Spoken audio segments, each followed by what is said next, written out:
这个赛北熊胶囊的老用户了。啊，老朋友啊。赛北熊你用了多久？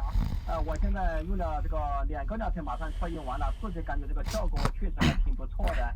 这次给杨教授打电话的目的呢，就是想让你帮我治疗的情况，帮我分析分析一下，我想接着用，想更好了。啊，好的，那把你的病情给我讲讲啊。赛北熊是个好产品，很多朋友用了之后啊，都不好。那你是怎么了？有哪些问题呢？